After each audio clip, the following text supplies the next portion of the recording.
Камчыбек Ташиев дарылануу үчүн чет жакка чыгып кетти. Улуттук коопсуздук боюнча мамлекеттик комитеттин төрагасы Камчыбек Ташиев дарылануу үчүн кыска мөөнөттүү эмгек өргүсүн алып чет өлкөгө чыгып кетти. Бул тууралуу маалыматты Азаттыкка аталган мекеменин басма сөз кызматкери Назгүл Кыдыралиева ырастады. Ал Ташиевдин кайсы дартка чалдыкканын айткан жок, башкы чекис аз күндө кайтып келерин гана белгиледи. Мунун алдында бир катар басылмалар атайын кызматтын башчысы азыр Кыргызстанда эмес экенин жазып жатышкан. Камчыбек Ташиев ден соолугуна байланыштуу быйыл кышында да чет жакта дарыланып келген. 12 февралда ал Германиянын Борборо Берлин шаарындагы клиникалардын биринде жүрөгүнөн операция болгон. Кийин 28 апрелде Кыргыз-Тажик чек-арасында жаңжал башталган учурда Баткенге барбаганы суроо жараткан. УКМК бул убакта ал чет жакка дарылануу үчүн кеткенин кабарлаган. Көп өтпөй Ташиев жарым жолдон кайтып келгенин билдирген болчу. Булак Азаттык. Эл чындыкты билсин. Эльвира Сурабалдиева Бишналиев система менен ойноп жатат, аны токтотуш керек. Эльвира Сурабалдиева Алымкадыр Бишналиев жетектеген саламаттыкты сактоо жана социалдык өнүгүү министрлигинин айланасындагы кырдаалга комментарий берди. Ал буга чейин гуманитардык жардамдын бөлүштүрүшүн изилдөө боюнча комиссия түзүлгөнүн эске салды. Анын айтымында уурлуктун бети ачылып, ал тургай кылмышкерлердин аты жөнү көрсөтүлгөн, бирок эч кандай чара көрүлгөн жок. Адамдардын кайгы капасынан пайда тапкан адамдар да эле иштөөдө. Алар кайрадан өлкөнү кара июлга алып келишти. Мен өз ыктыярым менен кызматтан кеттим. Себеби элдердин алдындагы жоопкерчилигин түшүнбөгөн адамдар менен тил табыша алган жокмун. Жок дегенде бирөө март айында мени угушканда азыр да жүрөгүм тынчыбай жатат. Саламаттыкты сактоо министринин системаны мындай шылдыңдап, улуттук коопсуздукка көңүл бурбай жаткандыгына таң калбайм. Бирок муну токтотуш керек. Ал эртең кимдин атын жашырарын баарыбыз билебиз. Жетекчилик менин бир кезде ал системаны маскарлайт жана анын жоопкерчилигин түшүнбөйт деп айтканымды эстегендир. Эми ооруканалар толуп, абийирдүү дарыгерлер айласын таппай турганда саламаттыкты сактоо министрлиги таза адам жетектеши керек деп жазган ал. Сурабалдиева кошумчалагандай, ал каражаттарды бөлүштүрүү боюнча маалыматтарды коомчулукка жарыялоону талап кылып жатат. Бирок эски команданы коррупционерлери каршы болуп жатышат. Эскерте кетсек, Алымкадыр Бишналиев октябрь окуясынан кийин министр болгон, дайындалган учурдан тартып, ал ар дайым чуулгандуу окуялардын чордонунда болуп, кесипкөй коомчулук аны компетентсиз деп айтат. Анын катышуусунда жаркыраган чуулгандуу окуялардын бири март айында болгон. Ал коронавирус инфекциясы менен ооругандарды ыс көлдүн тамырдан жасалган уу коргошу менен дарылоону сунуш кылган. Парламент аны бир нече жолу сындап кызматтан кетирүүгө аракет кылган, бирок аны Садыр Жапаровдун колдоосу кармап турат. Министр өз маектеринин биринде депутаттардын дарегине айтылган сын пикирлер аны абройлуу кыларын айткан. Булак Кактус Медиа. Эл чындыкты билсин.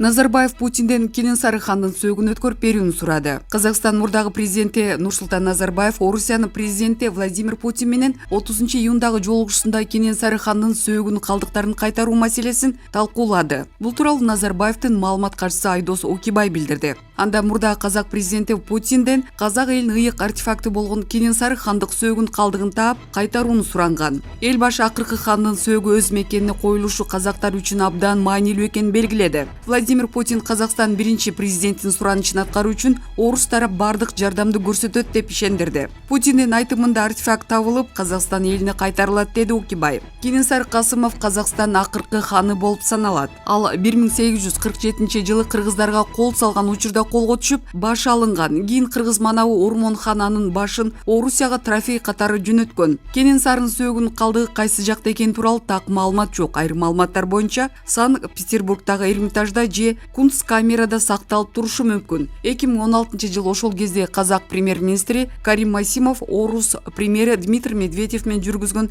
сүйлөшүүсү учурунда Кенесары хандын сөөгүн Казакстанга өткөрүп берүүнү суранган. Булак Азаттык. Эл чындыкты билсин.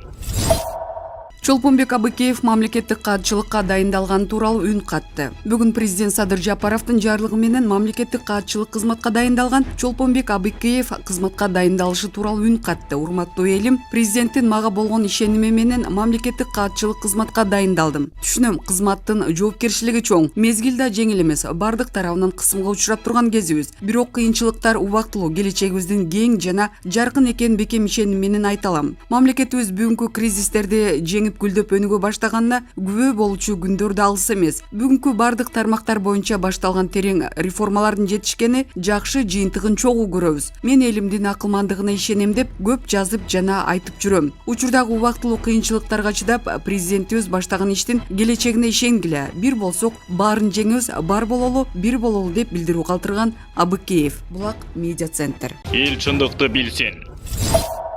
Нуржан Шайлдабекова кайрадан БШКнын төрайымы болуп тандалды. Шайлдабекова БШКга буга чейин да төрайым болчу. Аталган кызматты ал 5 жылдан бери башкарып, бир нече шайлоону өткөргөнү маалым. Нуржан Шайлдабекова кайрадан Борбордук шайлоо комиссиясынын төрайымы болуп тандалды. Бул тууралуу БШКнын жыйынында маалым болду. Ушул жумада БШКнын жаңы курамы түзүлгөн. Көпчүлүк добуш менен Шайлдабекова төрайым болуп, ага комиссиянын 11 мүчөсү макул, бирөө каршы деген добуш берген. Шайлдабекова БШКга буга чейин да төрайым болчу. Аталган кызматты ал 5 жылдан бери башкарып, бир нече шайлоону өткөргөн. БШКнын жетекчилигине президент 5, жогорку кеңеш 5 талапкерди көрсөткөн. Президенттик квота менен сунушталган талапкерлер: Нуржан Шайлдабекова, Марс Насбеков, Анар Дубанбаева, Нурлан Койчекеев, Акбалык Жумалиева, Айдана Жупоева. Ал эми жогорку кеңеш сунушталган талапкерлер: Узарбек Жылкыбаев, КСДП, Акылбек Эшимов, Кыргызстан, Кайрат Маматов, Республика Ата журт, Тынчтык Шайназаров, Өнүгүү Прогресс, Абдыжапар Бекматов, Бирбол Искендер Гайыпкулов, Атамекен. Булак Спутник KG. Эл чындыкты билсин.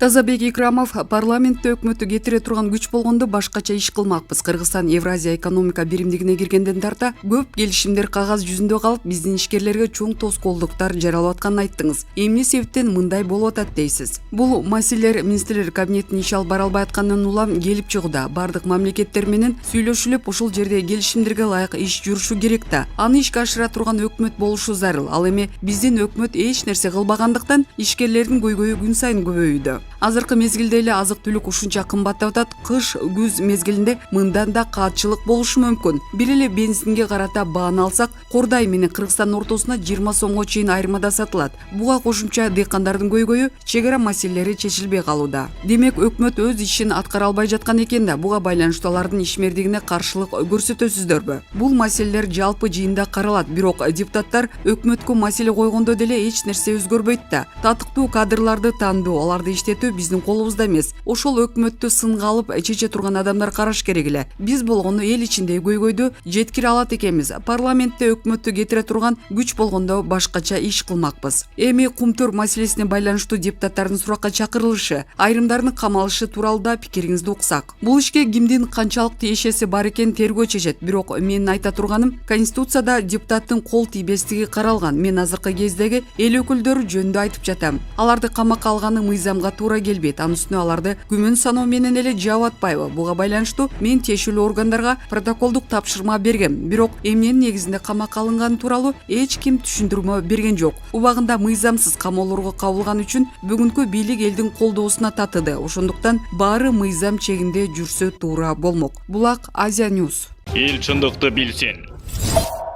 Коммунисттик идеология аба менен суудай керек. Президент Садыр Жапаров менен УКМКдын төрагасы Камчыбек Ташиев саясий экономикалык көйгөйлөрдөн сырткары идеология маселесине да көңүл буруулары керек. Идеологиянын күчү жалпы Европа мамлекеттеринен куралган Гитлердин армиясынан да күчтүү экенин тарых тастыктады. Гитлер жеңе албаган СССР мамлекети капиталисттик идеологиянын күчү менен таркатылганы жалпыга маалым. СССРдин курамындагы Кыргыз Республикасы кошуна жайгашкан Кытай өлкөсү менен бирдей деңгээлде өнүгүп жатышкан өлкөлөр эле. Америка Кошмо Штаты баш болгон капиталисттердин алдамчы саясатына, алардын узак жылдар бою жүргүзүп келген идеологиялык согушуна туш болгон СССР таркатылып, ошол эле идеологиялык согуштун айынан Кыргыз мамлекети жок болуу абалына келди. Ал эми Америка Кошмо Штатын жакын жолотпогон Кытай өнүгүүнүн туу чокусуна жетишип, эң күчтүү державага айланды. Кыргыз мамлекетин бардык көрсөткүчтөр боюнча чыгартып бүтүшкөн капиталисттер коронавирус башталгандан тартып массалык түрдө эвакуация болуп кетишкен. Анткени 30 жылдык идеологиялык согуштун жыйынтыгы алар үчүн аябай жемиштүү болуп, Кыргыз элинин аң сезими 180 градуска тескери бурулуп калганы байкалды. Капиталисттик идеология менен Кыргыз элинин улуттук идеологиясы бири-бирине карама каршы болгондуктан эки тарапка бөлүнгөн Кыргыз эли ич ара тирешүүдөн баштары чыкпай өзүн өзү жок кылуу процессин уланта беришет. Бирок буга чейин коммунисттик система менен өнүгүп келген Кыргыз эли өзүнүн улуттук идеологиясын сактай билгендиктен 30 жылдан берки жырткычтык идеологияга каршы 3 жолу элдик революцияга көтөрүлүп жеңип чыгышты. Капиталисттик системанын көрсөткүчү болгон коррупция коррупция менен мафия мамлекетти талаптоноп уурдап келген кылмыштуулук кыргыз элинин улуттук менталитетине карама каршы болгон үчүн мамлекеттик деңгээлде күрөш жүрүп жатат. Калың элдин колдоосуна ээ болушкан президент Садыр Жапаров менен УКМК төрагасы Камчыбек Ташиевдин аракетинде каршы чыккан коррупционерлер өздөрүнүн жеке кызыкчылыктарын көздөшүп, саясатты түшүнбөгөн көк мээлигин көрсөтүп жатышат. Алардын көпчүлүгү 3-элдик революциядан кийин көп сандаган кошоматчылар менен тарыхтын таштандысына кетишсе ашынган ач көздөрү түрмөгө түшүүдө. Бүгүнкү күндө кыргыз элинин ишениминен кеткен Америка Кошмо Штаттын кыргыз алтынын түбүнө жеткен Канаданы колдоп чыгып, Кыргызстанга тиштерин кайрап турган чагы буга чейин Афганистандын өкмөтүн, армиясын, полициясын түзүп бердиктешип, ошол эле убакта кээде достошуп, кээде согушуп жүргөн талибандарды Афганистандын 50% территориясын каптатып ишти. Алардын максаты көп сандаган террористтик, экстремисттик уюмдарды талибандарга аралаштырып, Борбор Азияга көчүрүү экен Тажикстан карата аракети айтып турат. Албетте, болуп жаткан окуялар Кыргызстанга да коркунуч жаратышы мүмкүн. Анын үстүнө ислам мамлекетин түзүүгө багыт алган талибандар менен кыргыз динчилдеринин айырмасы деле болбой калды. Кыргызстан светтик мамлекеттик деп айтылганы менен ашынган динчилдер мекенине айланды. Россия менен Кытайдагы коммунисттик система жөнүндө сөз болуп, алардын өнүгүп жатканы жөнүндө айтылганда, динчилдердин ит кежирлиги кармап мурдагы үй бүлөлүк кландык, коррупциялык режимди колдоп турушат. Кыргызстанды жок болуу абалынан алып келген кыргыз президенттерине кошомат айтышып, колго түшкөн коррупционерлерди сүттөн ак деп мактап турушканы бүгүнкү бийликке каршылык көрсөтүү болуп эсептелинет. Илим, билим, тарбия, таалимдерден кур калган караңгы немелер отоо, чөп сыяктуу бүткүл Кыргызстанды каптап кетишкен. Ал аз келгенсеп телеканалдарга чыгып алышып божурай бергени кимге керек? Караңгылык каптаган Кыргызстан менен талибандар каптаган Афганистандын көптөгөн окшоштуктары бар экени ачыкка чыга баштады. Баарын санап отуруунун кажети жок. Саясат, экономиканы Жапаров менен Ташиев экөөлөп оңдоп кетишсе, калгандары идеология маселесин колго алышы керек. Кыргыз конституциясын түзүп чыгышкан конституциялык кеңешме сыяктуу идеологиялык кеңешме түзүлүп, анын мүчөлүгүнө саясатты түшүнбөгөн көк мээлерди ар кандай демагогторду жакын жолотпош керек. Комиссиянын максаты өзүн өзү толугу менен актаган коммунисттик жана улуттук идеологияны мурунку калыбына келтирүү, мамлекетке элге зыян алып келген агымдарды токтотуу болуп эсептелинет. Россия менен Кытай пайдаланган коммунисттик идеология Кыргызстанда калыбына келтирилсе, мамлекет өнүгүү жолуна түшкөн болот. Булак Арыба Кейжи.